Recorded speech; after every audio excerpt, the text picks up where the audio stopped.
Ultra sound پہ check کرایا، پتا چلا لڑکی ہے۔ نہیں ڈاکٹر 4 لڑکیاں پہلے سے ہیں، یہ بھی بیٹی ہے، میں تو ان کے دہیج کا انتظام نہیں کر پا رہی ہوں، اس کا کہاں سے کروں گی؟ نہیں اب مجھے بیٹی نہیں چاہیے، گرا دو، ایبورشن، آپریشن، اسقاط۔ اس بچی کو پیٹ کے اندر سے گرا دیا جاتا ہے۔ اگر یہاں کسی نے یہ جرم کیا ہے، سن لو میری بہنوں، سن لو میری قوم کی بیٹیوں، سن لو میری سماج کی ماں، اوہ سنو، اللہ کے نبی فرماتے ہیں جس عورت نے اپنے پیٹ سے کسی بچے کو گرایا، ایبورشن کرایا، اس کی عمر پیٹ میں 1 دن کی کیوں نہ ہو، 1 ہفتے کا بچہ کیوں نہ ہو، پیٹ میں 1 مہینے کا کیوں نہ ہو، 3 مہینے کا کیوں نہ ہو، 3 دن کا کیوں نہ ہو، قیامت کے دن یہ بچہ اللہ رب العالمین اس کو زندگی دے گا، اس کو ہاتھ دے گا، پیر دے گا، زبان دے گا، سر دے گا، آنکھیں دے گا، چہرہ دے گا، سب کچھ دے گا۔ جاء یوم القیامہ ومعلق بین ثدیہ، یہ بچہ اپنے ماں کی دونوں پستانوں سے لٹکا ہوا آئے گا، اپنے ماں کے دونوں سینے سے لٹکا ہوا آئے گا۔ قیامت کے دن اس حال میں آئے گا کہ یہ بچہ اپنے ماں کی پستان سے دودھ چوس رہا ہوگا، دودھ کھینچ رہا ہوگا۔ اللہ رب العالمین کی آواز آئے گی، اے بچے تجھے کچھ کہنا ہے؟ بچہ اپنے ماں کی پستان کو چھوڑ دے گا، یقول چیخے گا اور کہے گا یا ربی ہاذہ امی قتلتنی، اللہ یہ میری ماں ہے جس نے دنیا میں مجھے مار ڈالا تھا، اللہ یہ میری ماں ہے جس نے دنیا میں میری جان لے لی تھی، اللہ یہ میری ماں ہے جس نے دنیا میں مجھے قتل کر ڈالا تھا، اللہ یہ دنیا میں میری نہ بنی، آج تو اس کا مت بن، اللہ کے دنیا میں میرا خیال نہ رکھ سکی، آج تو اس کا خیال نہ رکھ، اے اللہ میری ماں کو جہنم میں ڈال دے، اللہ میری ماں کو تو جنت میں مت بھیج، اللہ اس نے دنیا میں مجھے پناہ نہ دی، دنیا میں مجھے آنے سے پہلے مار ڈالا، اے اللہ تو بھی اس کو جہنم میں بھیج۔ وہ بچہ اللہ سے شکایت کرے گا، اللہ میری ماں کو دنیا میں جب اس نے مجھے نہیں وجود میں لائی تو اس کو جنت میں کیسے بھیج سکتا ہے، اے اللہ میری ماں کو تو جہنم میں ڈال دے۔ وہ بچہ اپنی ماں کو اللہ سے فریاد کر کے جہنم میں بھجوا دے گا۔ اگر کسی ماں نے، کسی عورت نے اگر یہ جرم کیا ہے تو جاؤ فجر کی نماز سے پہلے مصلی بچھاؤ، سجدے کرو اور اپنے روٹھے ہوئے رب کو منا لو، شاید اس کو رحم آ جائے تو تمہیں توبہ قبول کر کے بخش دے، ورنہ امید بہت کم ہے۔ جس نے دنیا میں اپنے بچے کو گرایا، تم تو حلال بچے گرا رہی ہو، اپنے شوہر کا بچہ گرا رہی ہو، صرف اس لیے کہ 3 لڑکیاں 4 لڑکیاں پہلے سے، چوتھی بھی لڑکی نہیں چاہیے، صرف اس لیے۔ اسلام نے تو حرام اولاد بھی گرانے کی اجازت نہیں دی، ناجائز بچہ بھی مارنے کی اجازت نہیں دی۔ وہ ایک عورت آئی تھی اللہ کے رسول کے پاس جس سے زنا ہو گیا تھا، حرام کام ہو گیا تھا، کہہ رہی تھی اللہ کے رسول مجھے پاک کر دو۔ اللہ کے نبی نے کہا کیا ہوا؟ کہا ایسا ہو گیا۔ آپ نے صحابہ سے کہا اس کو مار ڈالو، پتھروں سے ختم کر دو۔ صحابہ نے کہا اللہ چلو، اس نے کہا اللہ کے رسول میرے پیٹ میں بچہ ہے، اسی زنا کی پیداوار ہے۔ اللہ کے نبی نے کہا تو غلطی تیری ہے، تیرے پیٹ کے بچے کو کیسے مارا جائے؟ ابھی تجھے ماروں گا تو بچہ بھی مر جائے گا، جاؤ جب بچہ پیدا ہو جائے تب آنا۔ جب بچہ پیدا ہوا تب آئی۔ اللہ کے رسول نے کہا ابھی بھی تجھے نہیں مارا جا سکتا ہے کیونکہ ابھی بچہ تیرا دودھ پیتا ہے، اس کے ہونٹوں میں دودھ لگا ہے، اور محمد ظالم نہیں ہے جو اس بچے کا حق مار دے، نہیں ابھی اس کو دودھ پلاؤ، جب روٹی کھانے لگے تب آنا۔ سوچو، حرام بچہ تھا، ناجائز بچہ تھا، جنگل میں بکریاں چرانے والے کسی چرواہے سے اس عورت نے زنا کر لیا تھا، پہاڑ کی کہ دامن میں زنا ہوا تھا، جنگل میں جھاڑی میں زنا ہوا تھا، لیکن اللہ کے رسول صلی اللہ علیہ وسلم نے اس ناجائز بچے کو بھی گرانے کی اجازت نہیں دی، جبکہ اس بچے کا باپ اس دنیا میں پتہ نہیں کون ہے۔ نہ اس نے ایکسپٹ کیا کہ میرا بچہ ہے، اور آج تک حدیث کی کتابوں میں اس بچے کا باپ کا پتہ نہیں ہے کہ کون ہے۔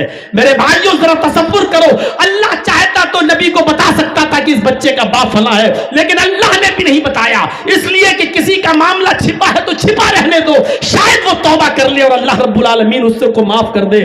لیکن اگر کسی کو معلوم ہے تو اس کو ننگا کرنے کی ضرورت نہیں ہے، اگر کسی کا عیب چھپا ہے تو اس کو چھپانے کی کوشش کرو، کسی کی برائی چھپی ہے تو چھپاؤ، اس کو اجاگر مت کرو، اس لیے کہ توبہ کے دروازے کھلے ہوئے ہیں۔ اللہ رب العالمین کب کس کو بخش دے اور کس کو معاف کر دے۔ میری بہنوں، میری ماں، میری قوم کی بیٹیوں، سنو، جب ناجائز بچے کو گرانے کی اجازت نہیں ہے تو حلال بچہ،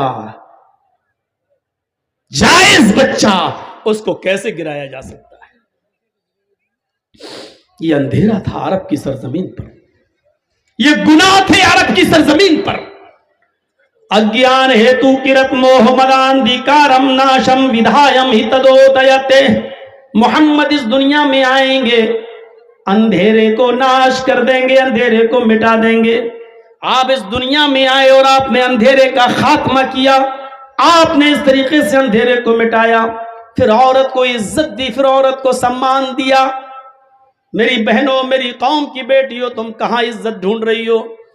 اسلام نے تمہیں جو عزت دی، اللہ کی قسم دنیا کے کسی دھرم میں اور مذہب میں وہ عزت نہیں ملے گی۔ تم کہتی ہو ہمیں اسلام نے پردے کی چار دیواری میں قید کر دیا ہے، چہرہ تک نہ دکھاؤں، ہاتھ کی ہتھیلیاں بھی نہ کھولوں، پیروں میں بھی ساکس پہنوں، ہاتھوں میں گلیوز پہنوں، پھر ہم ترقی کیسے کریں گے؟ میری بہنوں، تمہاری شکایت اپنی جگہ پر صحیح ہے، لیکن مجھے بتاؤ، ایمانداری کے ساتھ بتاؤ، اس روڈ پر دو سگی بہنیں جا رہی ہوں، دو سگی سسٹر جا رہی ہوں، دونوں 1-2 سال کی عمر کا فرق ہو، ایک کی عمر 18 سال ہو، ایک کی عمر 20 سال ہو، ان دونوں سگی بہنوں میں، ان دونوں حقیقی بہنوں میں ایک برقع اوڑے ہوئے ہو، نقاب لگائے ہوئے ہو، ہاتھوں میں گلیوز پہنے ہوئے ہو، پیروں میں ساکس ہو، چہرہ چھپا ہوا ہو، اس کے سر کا ایک بھی بال دکھائی نہ دے رہا ہو، یہ بھی سڑک پہ جا رہی ہے، اور اسی کے بغل میں اس کی سسٹر ہے، اس کی بہن ہے، وہ جینز پہنے ہوئے ہے، وہ ٹی شرٹ پہنے ہوئے ہے یا اسکرٹ پہنے ہوئے ہے، اس کے بال کھلے ہوئے ہیں، اس کی لپسٹک لگی ہوئی ہے، اس نے میک اپ، پاؤنڈز کریم اور فیئر اینڈ لولی اتنی لگا رکھی ہے کہ جو اس کے چہرے پر نمایاں ہے، دکھائی دے رہی ہے، اس نے پرفیوم بھی مار رکھا ہے اپنی باڈی پر۔ میری بہنوں، ایمانداری کے ساتھ بتانا، جرجیز کا چہرہ دیکھ کر فیصلہ مت کرنا، اپنے دل کی گواہی بتانا۔ ان دونوں سگی بہنوں میں چوراہے پر جو لڑکے کھڑے ہیں، شرارتی ہیں، چھچورے ہیں، ان کو ان کے ماں باپ نے اچھی تربیت نہیں دی ہے، وہ دوسروں کی ماں بہنوں کو تکتے رہتے ہیں، ان کے اندر یہ برائی ہے۔ تم اپنے دل سے فیصلہ کرنا، ان دونوں سگی بہنوں میں وہ چوراہے پر کھڑے ہوئے لڑکے کس لڑکی کو چھیڑیں گے اور کس کو پریشان کریں گے؟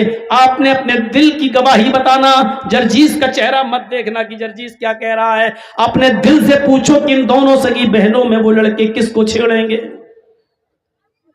آپ کا اندر سے گواہی یہی ہوگی، دل اندر سے یہی کہے گا، اسکرٹ والی کو، جینس والی کو، جس کے بال کھلے ہیں اس کو، جس کی لپسٹک لگی ہے اس کو چھیڑیں گے، طنز ماریں گے، چڑھائیں گے، تانے ماریں گے، آواز کسیں گے، نقاب والی کو کچھ نہیں کہیں گے۔